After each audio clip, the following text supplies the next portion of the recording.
Halt! Left wheel, forward.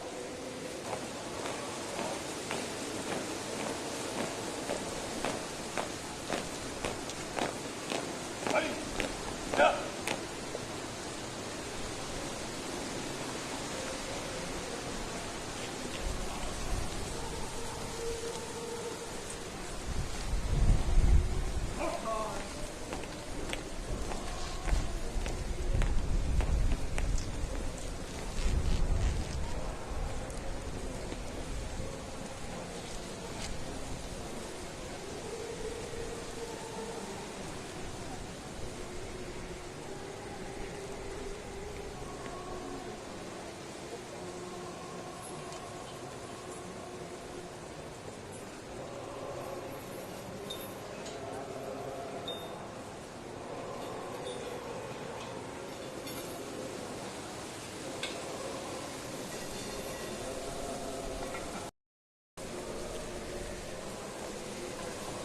Commander!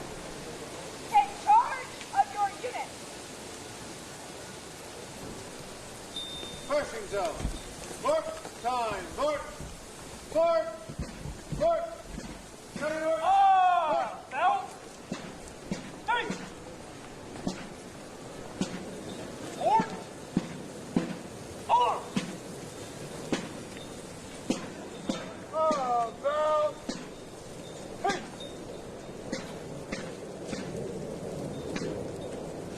Forward. Forward. Belt. Hey. Forward. Hug. Out! Hey! Four! Up! Hey. Forward. Hug. About! Hey! Forward! Up! Forward. Forward.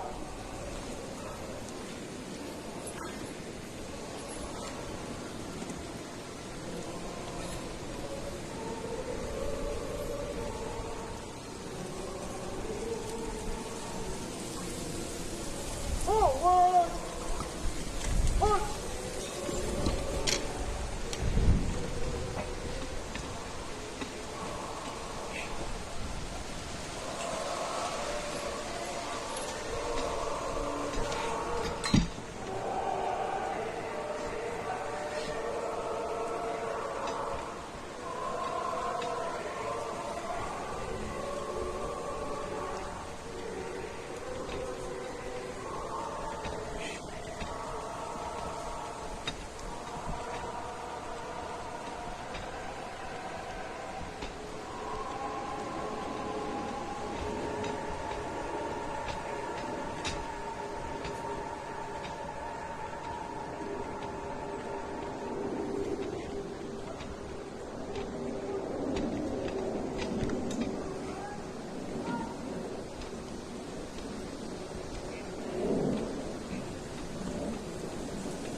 The nation.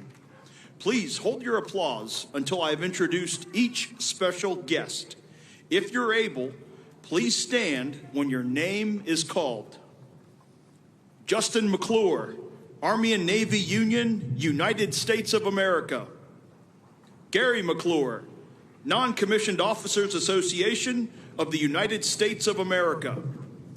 Dan K. Wiley, the American Legion. Tracy Brown, Military Order of the Purple Heart. Timothy Morgan, Marine Corps League. Michael H. Hoyer, Military Chaplains Association of the United States of America. Robert Thomas, Paralyzed Veterans of America. Victor Binkowski, Legion of Valor of the United States of America. David J. Worley, Military Order of the World Wars. Justin Jump, TRIA, the Enlisted Association. Pat Payne, Congressional Medal of Honor Society of the United States of America. Coleman Francis Nee, Disabled American Veterans. Brian D. Anderson, Military Officers Association of America. Kurt Kestelut, Commissioned Officers Association of the United States Public Health Service. Keith Reed, Air Force Sergeants Association. David Pycook, Polish Legion of American Veterans of the United States of America. Jeffrey Brodeur, Korean War Veterans Association of the United States of America. David Rodriguez, American GI Forum of the United States. Michael Collins, Catholic War Veterans. Wade Davis, Blinded Veterans Association. Kenneth Greenberg, Jewish War Veterans of the United States of America. John Reiling III, Vietnam Veterans of America. Carol Whitmore, Veterans of Foreign Wars of the United States. Maria Beam, Fleet Reserve Association. The associate and emeritus members of the committee are also with us today. Associate and emeritus members, please stand. Ladies and gentlemen, please join me in recognizing our Veterans Day National Committee leadership with your applause.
3738. Watch for 710.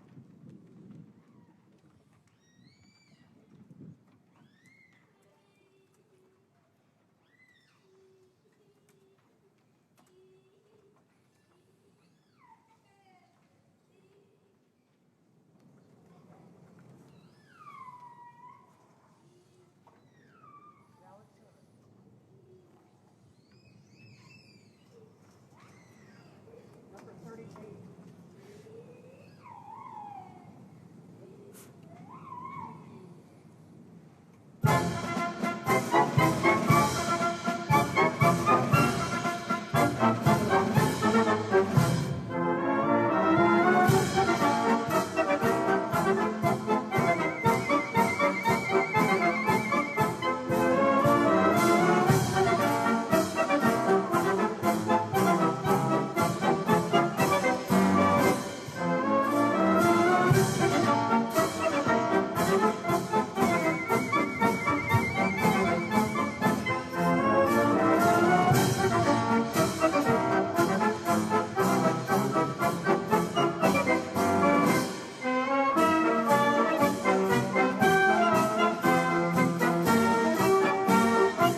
Please stand if you are able for the arrival of the official party.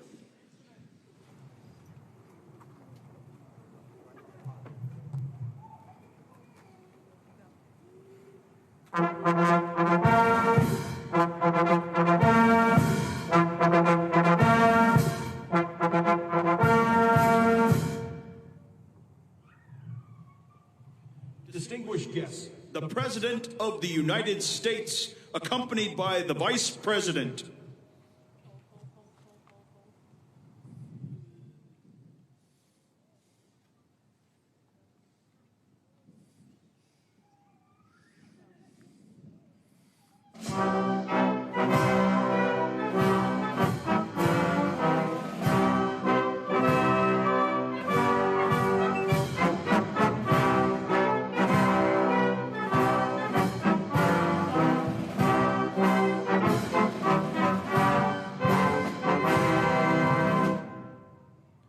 Distinguished guests, please remain standing for the procession of our nation's colors and those of our veteran service organizations.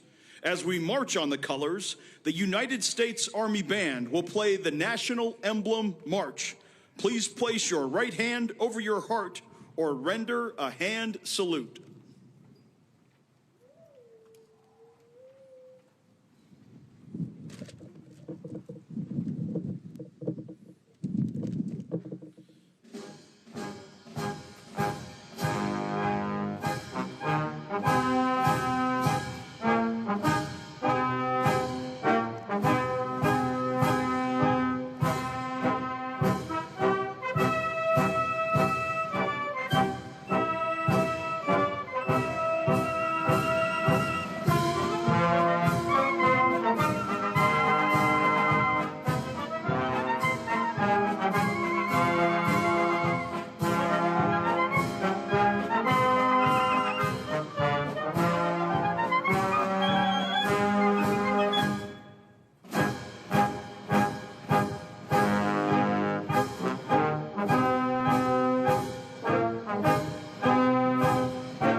Distinguished guests, please remain standing for the invocation given by Chaplain Kimberly Willis, Executive Director of Chaplain Service for the United States Department of Veterans Affairs. Good morning. Let us pray. Eternal and ever faithful God, on this sacred morning beneath the quiet majesty of these marble arches, we gather in this hallowed place to pay tribute, to reflect, and to recommit. We come before you as a grateful nation, mindful of those who have donned the uniform, answered the call, and stood in the breach on behalf of freedom. You who chart the course of every life, know each one who answered to the distant horizon, to the storm-tossed sea, to the far-off watch. You have seen the quiet courage and the visible sacrifice, the sleepless nights, the lonely return, the unspoken burdens. You have carried the tears of family, the prayers of caregivers, and the hope of a grateful people. We remember those who fell, whose names rest beneath these stones, silent sentinels of our nation's promise. We remember those who yet bear in body or spirit the cost of service. Grant them your healing, your strength, and your peace. And to families who waited, who worried, who bore the weight of absence, extend your sustaining grace, O Comforter. We give thanks for the Department of Veteran Affairs, who daily honor our nation's sacred trusts. And we bless the veteran service organizations whose devotion ensures that no veteran stands alone. In honor of those who served, renew our covenant to tend the garden of democracy with vigilance and care, to serve with humility, to lead with integrity, to walk together as one people under your guiding hand. Underpin our labors with hope, our words with truth, our action with compassion. Let freedom ring not only on the battlefield, but in the everyday lives of your people. God bless the United States of America, that we may be true to the promise entrusted to us, vigilant in peace, resolute in service, defender of justice. The organization began in 1944 when 18 World War II veterans met in Kansas City, Missouri to form the American Veterans of World War II. Just 3 years later, President Harry S. Truman signed Public Law 216, making AMVETS the first World War II veterans group chartered by Congress. Over the decades, its charter expanded to include those who served in every era from World War II to today, including members of the National Guard and Reserves. Today, AMVETS focuses on critical veterans issues such as mental health, suicide prevention, and ensuring women veterans receive equal recognition and opportunities. Representing AMVETS today is National Commander Paul Shipley, a U.S. Army combat veteran who served from 2004 to 2014, including a deployment to Iraq. Commander Shipley is the first post-9/11 veteran and one of the youngest leaders in AMVETS' 80-year history.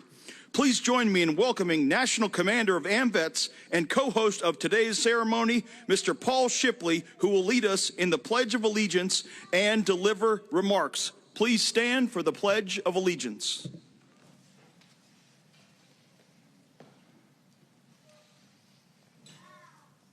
I pledge allegiance to the flag of the United States of America and to the republic for which it stands, one nation, under God, indivisible, with liberty and justice for all.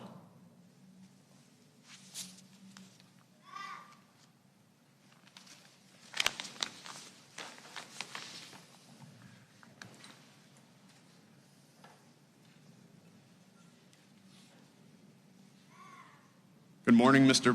President, Mr. Vice President, Secretary Collins, and distinguished leaders of the veteran service organizations of the United States of America. Good morning and happy Veterans Day. Today, as we gather at this hallowed ground at Arlington National Cemetery, we honor the brave men and women who have served our nation with unwavering courage and sacrifice. It is a solemn moment of remembrance, unity, and a renewal of our commitment to those that have served. Today is also a special celebration of all who put their lives on the line for the United States of America. AMVETS has a proud history spanning over 80 years. Today, our top priorities remain clear. We work tirelessly to prevent veteran suicide and veteran homelessness, because no veteran should be alone in facing these struggles. We promote awareness, prisoners of war, and missing in action issues, ensuring that no hero is ever forgotten. And we are committed to supporting veterans' families, help keeping them united through life's toughest challenges. As the host of this year's Veterans Day National Committee, AMVETS is honored to participate alongside dedicated Department of Veteran Affairs staff and our fellow veteran service organizations. Together, we organize this event to honor our fallen and to reaffirm our duty to those who have served. In the spirit of veterans serving veterans, I challenge each of us, whether here today or watching from home, to find ways to support our veterans. whether through a simple act of kindness, volunteering, or advocating for policies that make a difference. Your efforts matter. Because supporting our veterans is not just a duty, it's a reflection of our gratitude and respect. Let us remember today that their sacrifices have made the freedoms we enjoy possible. And let us pledge to continue serving, protecting, and honoring all who have served our nation. Thank you. God bless our veterans, and God bless America.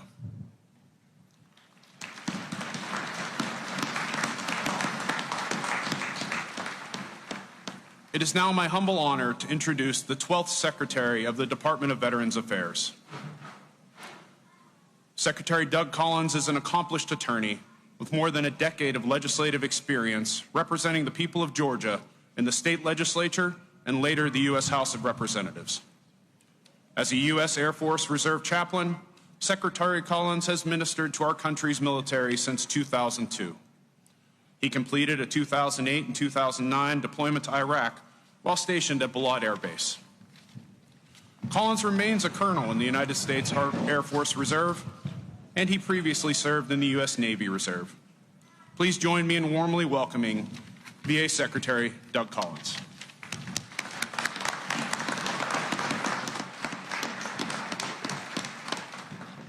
Good morning, everyone. Mr. President, Mr. Vice President, all the VSOs, all of our veteran staff here today, and welcome you to a place in which we honor our veterans, those who have served.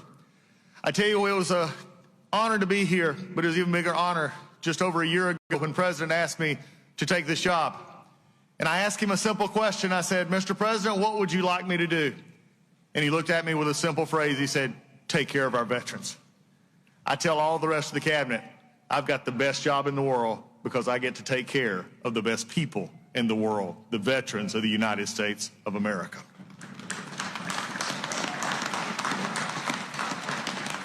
And this president is firmly committed to making sure this happens. The VA is a different place today than it was just 9 months ago. 9 months ago, there was more of an inner reflection. Now it is an outer reflection. The only thing that matters at the VA is that the veteran comes first. All we do is not about a bureaucracy or where we're from. It's about the veteran who walks through our door. Without the veteran, we have no job. The VA now understands that we do nothing else except take care of the veteran and do things for them. And under that direction from the President, we have lowered backlogs. We have increased wait times. And yes, Mr. President, we get them to community when they want to go to the community to see those doctors. And that's all just in the first 9 months. But the best part of this is that there is something to understand. Is that Veterans Day, unlike the others we celebrate, is about everyday people doing extraordinary things. Veterans Day is about men and women who come from small towns, hamlets, villages, and big towns. And they make a decision in their life to raise their right hand and say, I'm committing to something bigger than myself. I'm stepping forward where many will not. I am raising my right hand and committing myself to service to a country, as I said just the other day, to make and ensure that our military is the biggest and baddest in the world. Our veterans make that possible.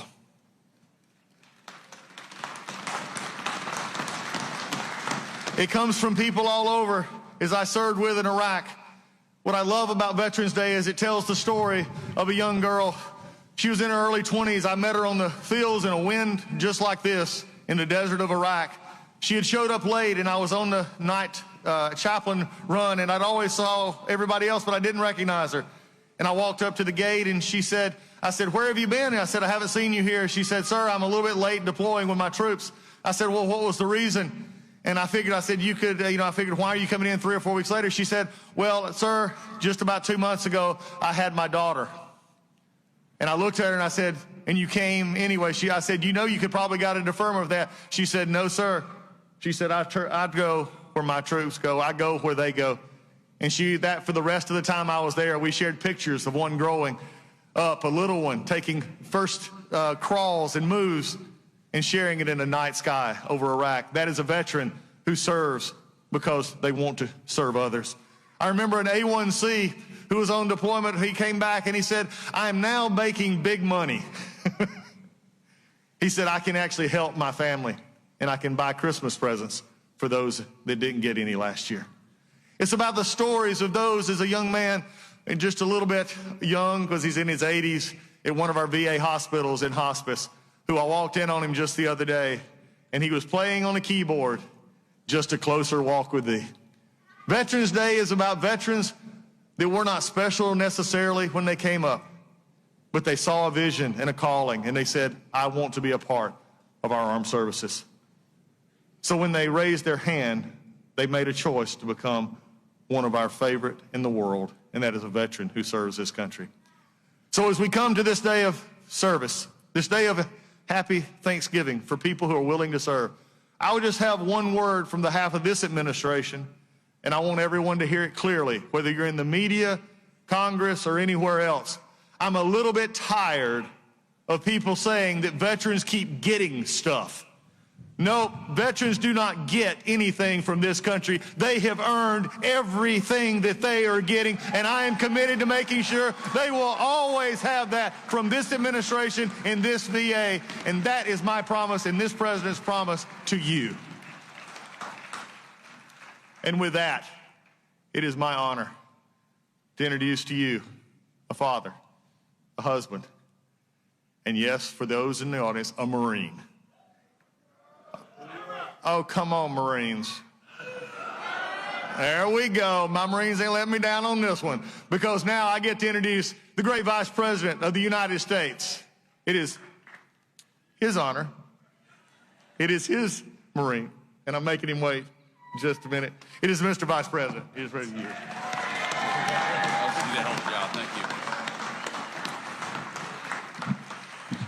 Well, thank you, Doug. You're doing a great job at the VA, and I want to say just a couple of things. I've learned a couple of things from working so closely with the President of the United States. The first thing is that he loves our nation's veterans and has committed our nation's administration to putting our veterans first every single day. And the second thing I've learned about the President of the United States is that he really hates when somebody who's speaking before him goes on for too long. And so with that in mind, I have prepared a very brief and very inspiring 1 hour and 45-minute speech on this beautiful Veterans Day out here in the cold. But let me just give three very brief messages. First, to our nation's veterans, thank you. Thank you for serving and sacrificing. We've all got so many good stories of people that we served with over the years. During my 4 years of the Marine Corps, I met the very best of America. People who are willing to put on a uniform and risk their lives for their entire country. Just yesterday morning, I met people who lost limbs, who lost very, very important family members, who lost their psychological health, going out there and serving the United States of America. So whether you gave a little bit or whether you gave a lot, every single person who put on the uniform of this nation deserves our gratitude on this day especially, but every day. And so from the Vice President and the entire administration to our nation's veterans, thank you for your service, thank you for your sacrifice, and thank you for making us proud every single day.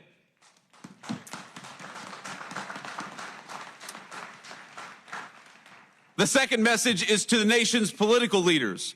I happen to believe that the most valuable resource that we have isn't the incredible wealth of natural resources of this country, as amazing as it is. The most important natural resource that we have is that we have hundreds of thousands of young people every single month who sign up to put on the uniform and risk their lives for their fellow citizens. That is a resource we cannot squander. That is a resource we must protect. And so to every elected official who's here today, our obligation, our sacred responsibility to our veterans is to make sure that the American military is the bravest and best fighting force anywhere in the world, and to make sure that every time we ask our nation's military to go off to war, we give them the training, we give them the resources, and we give them what they need to kick the enemy's rear end and to come back home safely and quickly. That is our obligation to you.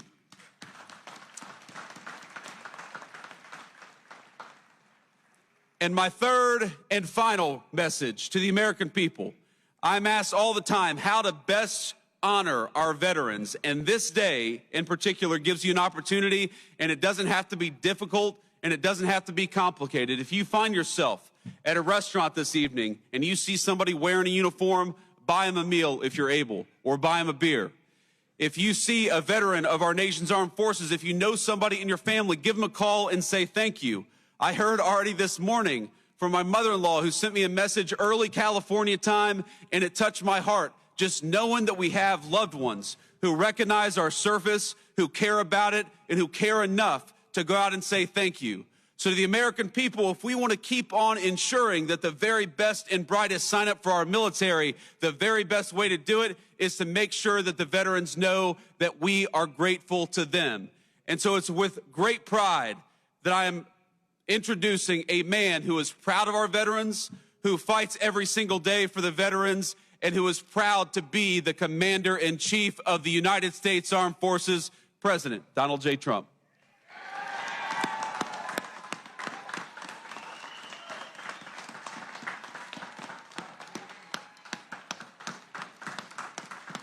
Thank you, J.D. Thank you very much to our great Vice President. It was a good decision I made. This morning on these hallowed grounds where generations of American heroes rest in eternal glory, we gather to fulfill the sacred duty of every free man and woman. On Veterans Day, we honor those who have worn the uniform, who have borne the battle, who have stood to watch, and whose ranks have formed the mighty wall of flesh and blood, bravery and devotion that has defended our freedom for 250 years. Today, to every veteran, we love our veterans, we say the words too often left unsaid. Thank you for your service. Thank you very much.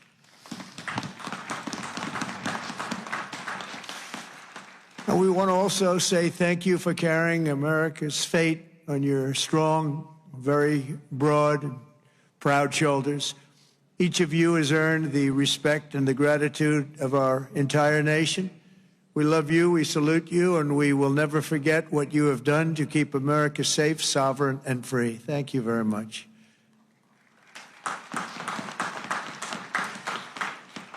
And we're also honored to be joined by a great man. He will go down as a great man someday. Speaker Mike Johnson. Speaker. Wherever you may be, Speaker. We love you, Speaker. There he is, right there. Good. Got a good location. He always gets a good location. And congratulations to you and to John and to everybody on a very big victory. We're opening up our country. Should have never been closed. Should have never been closed. I want to thank Secretary Doug Collins, who's outstanding, just done a fantastic job for the veterans. We have a 92% approval rating. We took that up from 38% from a certain previous administration that we won't mention. Also, Secretary of War, we like the sound of that better than the other. Secretary Pete Hegseth. Pete, thank you very much. Thank you, Pete. Great job. Our great Attorney General, Pam Bondi. Pam, thank you very much. Thank you. Secretary Doug Burgum. Doug, thank you. Thank you very much for being here, Doug. The #1 energy person anywhere in the world, acknowledged. I was amazed that he took the job and he did it without hesitation. What he gave up, what Doug gave up, what all of them gave up, nobody would ever know, but Secretary Chris Wright, #1 anywhere in the world, acknowledged. And drill, baby, drill, Chris, right? Drill, baby, drill. The energy prices are way down, and they're going further. Secretary Linda McMahon, education, moving education back to the states, Linda, right?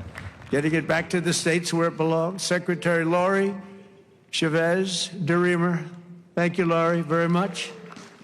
Director Russ Vogt.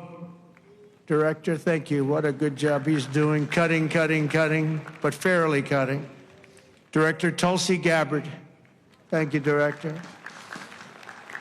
Ambassador Jamieson Greer, what a job he's done. We've taken in trillions of dollars in tariffs, and we want to keep it that way. It's been good for our country, I can tell you, including national security. General Dan Kane. General, thank you. He's a real general.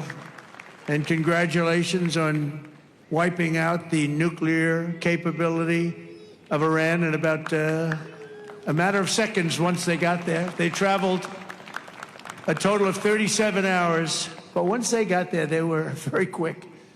And also to many other very distinguished guests. We have an amazing group of people. I'd like to name every one of you, but I think a lot of people would be upset. It's a little cold.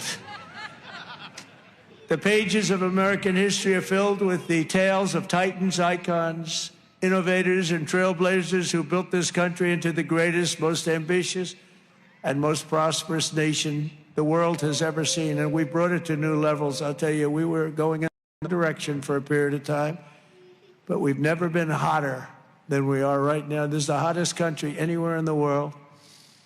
Yet every captain of industry, every pioneer of science, and every star whose brilliance has lit up the lights of Broadway all share one thing in common. They only had the chance to soar because the veterans had the courage to serve. They took care of those people. They took care of all the stars.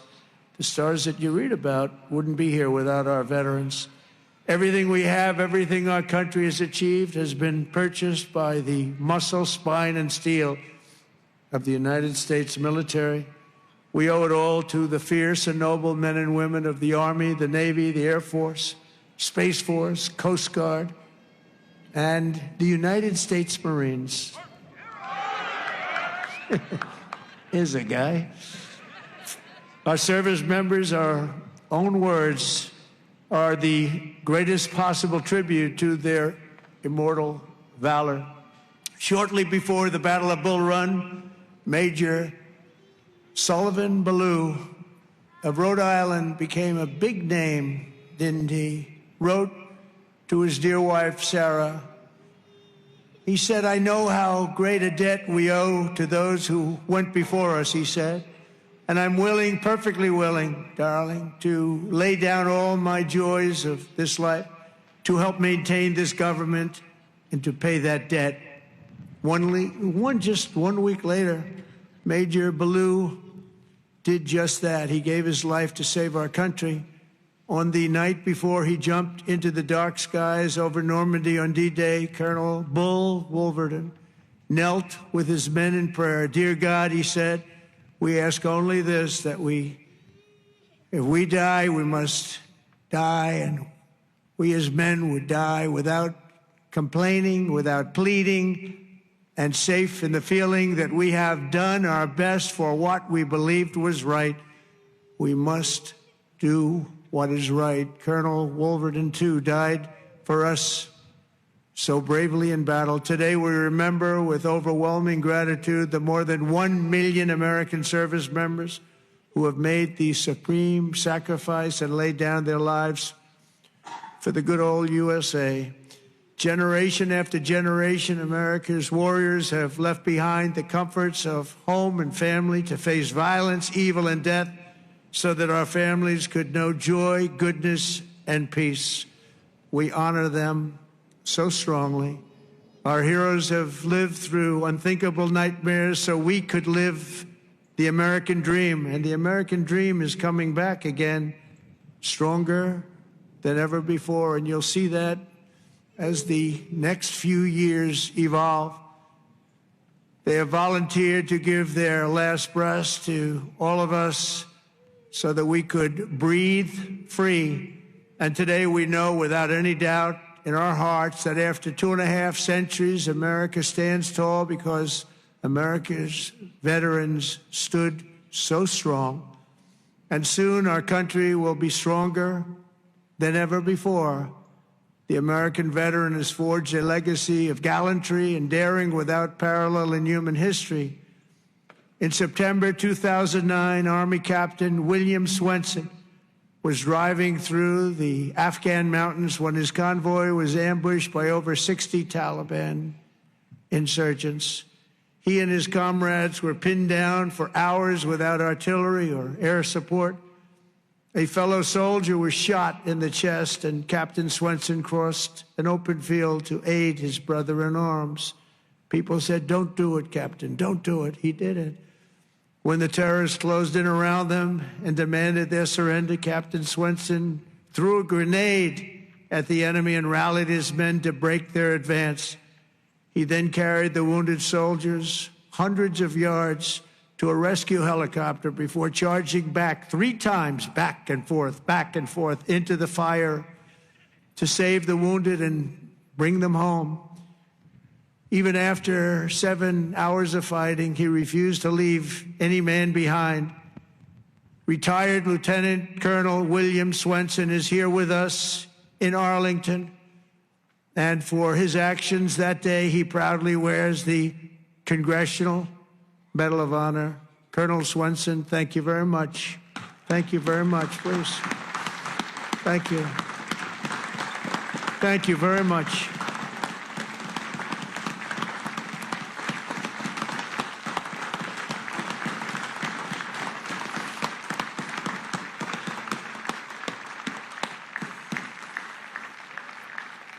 The ultimate honor. Thank you. Another person who shows the Medal of the American Veteran is Dale Stovall. As an Air Force helicopter pilot in Vietnam, Captain Stovall was assigned to rescue a downed American airman deep in hostile territory. Despite the extreme peril, Captain Stovall took off in his HH-53C helicopter and soon came under intense fire, forcing him to turn back. But the captain refused to abandon his mission. The next day, he willingly plunged back into the danger while taking fire from all directions. He didn't have a chance, he felt, but he said, "I got to do it." He rescued the downed American pilot who had been stranded on the ground for 23 days and brought him back home alive, completing the deepest rescue behind enemy lines in the entire Vietnam War. For this and 11 other harrowing rescues, he was a brave guy. Dale received the famous Air Force Cross and the Distinguished Flying Cross and 2 Silver Stars, making him the 4th most combat decorated Air Force Academy grad of all time. He retired as a brigadier general after 31 years of service. General Stovall, you are a legend. Please, thank you. General Stovall. Thank you very much. Thank you. You look good, General. You look, I wish I looked that good. You look good. Thank you very much, General.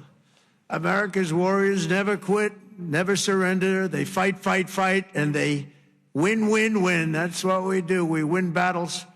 As you know, today is not only Veterans Day, but it's my proclamation that we are now going to be saying and calling Victory Day for World War I.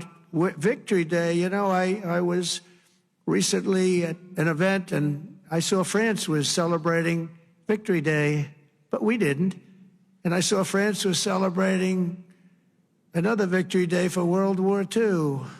And other countries were celebrating. They were all celebrating. We're the one that won the wars. And I said, from now on, we're going to say Victory Day for World War I and World War II. And we could do for plenty of other wars, but we'll start with those 2. Maybe someday somebody else will add a couple of more because we won a lot of good ones. But when I see other countries celebrating Victory Day, I watched it. I watched UK. I watched Russia. They were celebrating Victory Day, World War II. And I said, we got to have a Victory Day. Nobody even talked about it in our country. But from now on, we're going to be celebrating Victory Day for World War I, for World War II, and frankly, for everything else.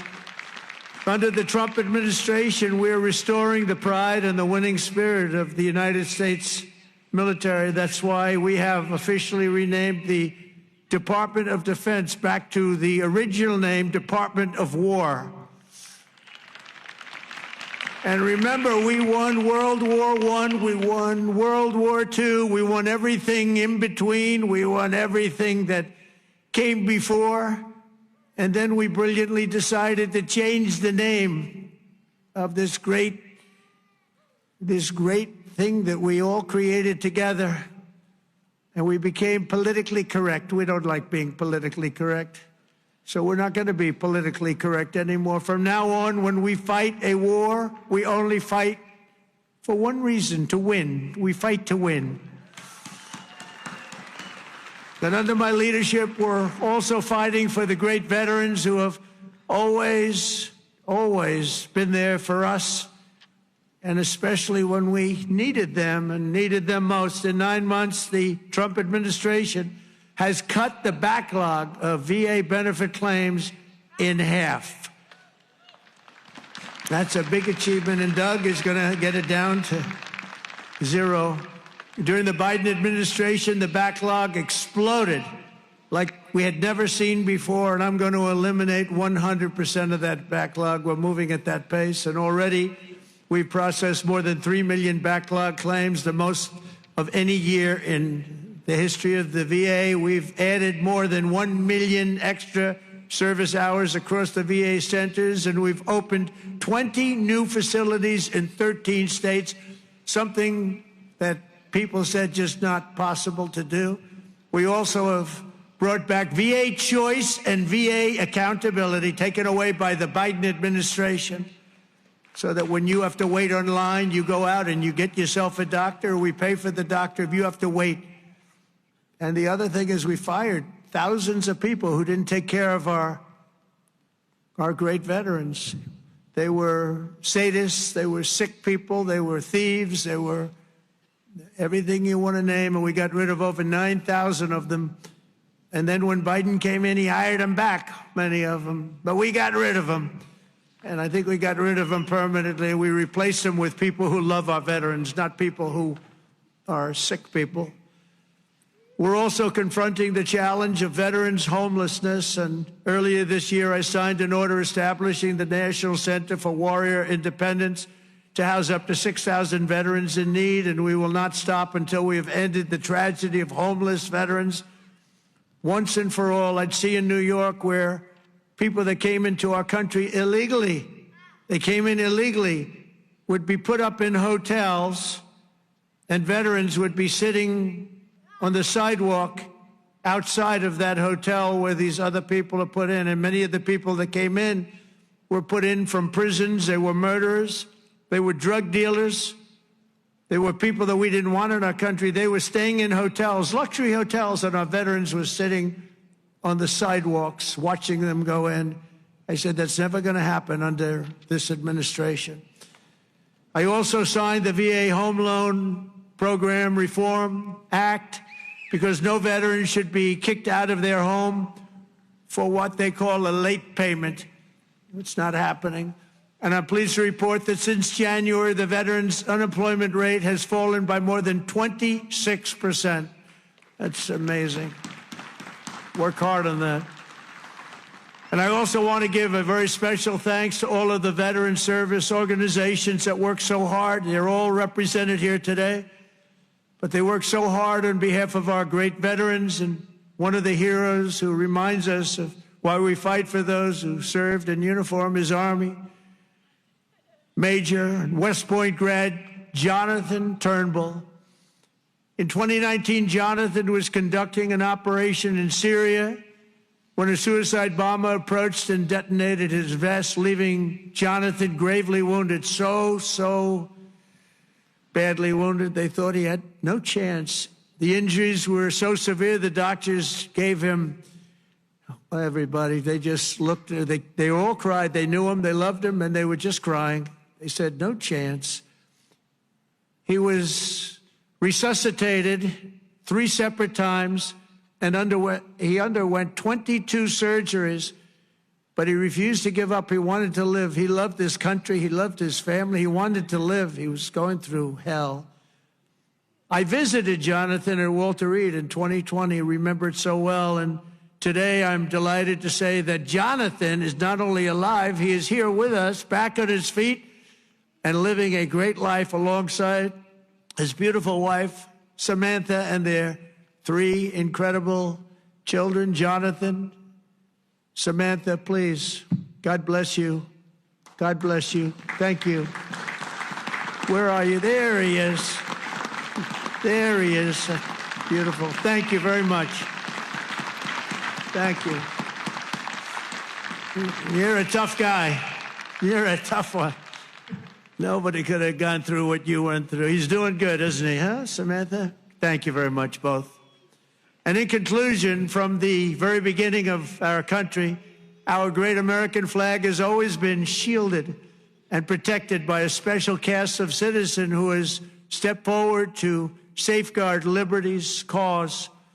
When danger came, when duty called, when Almighty God asked, who had the will and the strength to defend the land of the free, each and every American veteran stood up and said, "Here I am, send me, here I am." They've come from every corner of this nation, from the cornfields of Iowa to the hills and valleys of California, from the steel towns of Pennsylvania to the vast plains of Texas, from the banks of the mighty Mississippi to the 5 boroughs of New York City.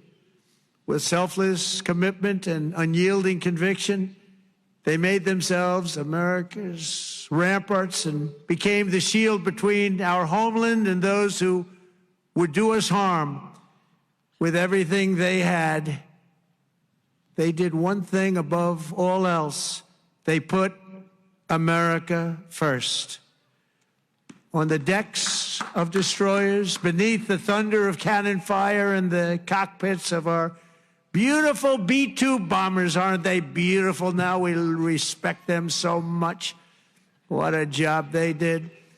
That in an instant completely obliterated Iran's nuclear capability, of which we have just ordered, I have to say, many more of the updated versions of that incredible piece of art. They defended the American Republic, dispensed American justice, crushed the enemies of freedom, and vanquished the forces of wickedness and evil. That's what we've been doing. Because of what every veteran has done today, the flame of liberty shines bright. The people of our nation sleep safe. The American dream surges forward, and our magnificent destiny stands more splendid and glorious than ever before. So I want to say thank you once again to every American veteran. You are very, very special people and always in our heart. And thank you very much, and God bless you, and God bless the United States of America. Thank you very much. Thank you, everybody. Thank you very much.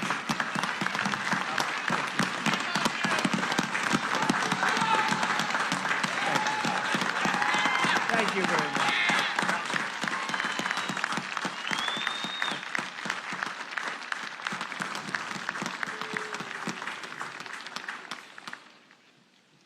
Distinguished guests, please stand and join the United States Army Band and Chorus in singing "God Bless America," and remain standing as we retire the colors. Please place your right hand over your heart or render a hand salute.